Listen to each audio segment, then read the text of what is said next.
আল্লাহ রাব্বুল আলামিন জবাবে বলেন, কাল্লা লা ওয়াজারা ইলা রাব্বিকা ইয়াউমাইযিনিল মুস্তাকার।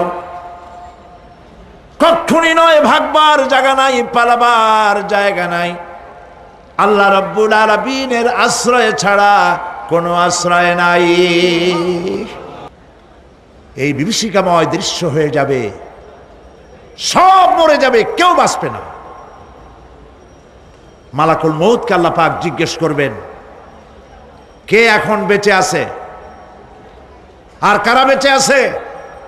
তিনি বলবেন, হযরতে জিবরাইল, হযরতে মিকাইল, হযরতে ইসরাফিল। আল্লাহ পাক নির্দেশ করবেন, এদের জান কবজ করো। ইসরাফিল, মিকাইল জান কবজ হবে। হযরতে জিবরাইল আমিন শাদীদুল কুওয়া, প্রচন্ড ক্ষমতা আল্লাহ তাকে দান করেছেন, সুবহানাল্লাহ বলেন। দুনিয়ার সব নবীদের কাছে বাণী বহন করে নিয়ে আসছেন পূর্ণ অথেন্টিসিটির সাথে, সুবহানাল্লাহ। আল্লাহ পাক যাকে বলেছেন রূহুল আমিন।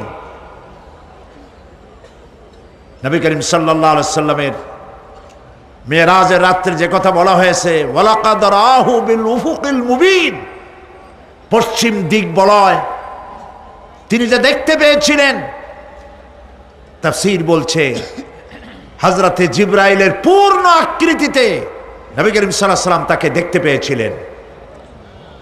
হযরতে জিবরাইল যখন দুনিয়া আসেন, কোন কোন কিতাবে লেখা হয়েছে 600 ডানা আছে তার, দুই ঝাপটায় আকাশ থেকে জমিনে চলে আসেন, সুবহানাল্লাহ।